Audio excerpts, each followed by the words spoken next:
ధర్మవరం నియోజకవర్గం ఎన్డీఏ అభ్యర్థి సత్యకుమార్ కు మద్దతుగా Telugu professionals wing Bengaluru TDP forum ఆధ్వర్యంలో ర్యాలీ నిర్వహించారు. కాలేజీ సర్కిల్ నుంచి Kalajyothi circle, NTR circle, Anjuman centre, Teru Bazar మీదుగా కదిరి గేట్ వరకు ర్యాలీ సాగింది. బీజేపీ, టీడీపీ, జనసేన పార్టీ నాయకులు, కార్యకర్తలతో భారీ ర్యాలీ నిర్వహించారు.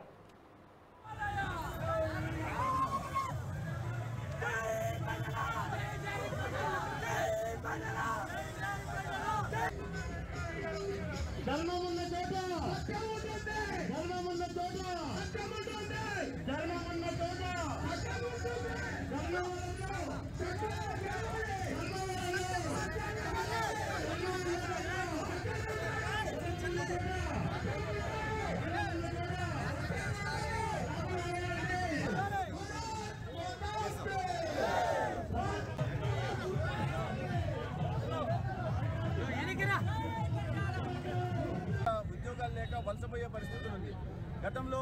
గత ప్రభుత్వంలో కానీ లేదా దానికి ముందు ప్రభుత్వంలో ఎన్డీఏ ప్రభుత్వంలో కానీ అనేక ఉపాధి అవకాశాలు ఈ ప్రాంతంలో కలిగాయి. ఒక కియా రావడం వల్ల ప్రత్యక్షంగా పరోక్షంగా 50,000 ఉద్యోగాలు రావడం జరిగింది.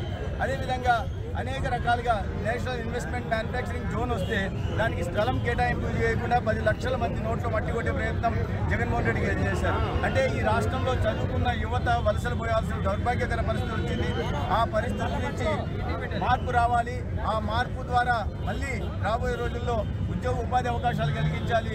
కేంద్రంలో నరేంద్ర మోడీ గారు stand up India, startup India, make in India, digital India, skill India, clean India లాంటి అనేక రకాలైన వినూత్న కార్యక్రమాల ద్వారా ఇవాళ కొన్ని కోట్ల ఉపాధి అవకాశాలు కల్పిస్తున్నారు. ముద్ర ద్వారానే 45 కోట్ల మందికి ఉపాధి అవకాశం కలిగింది.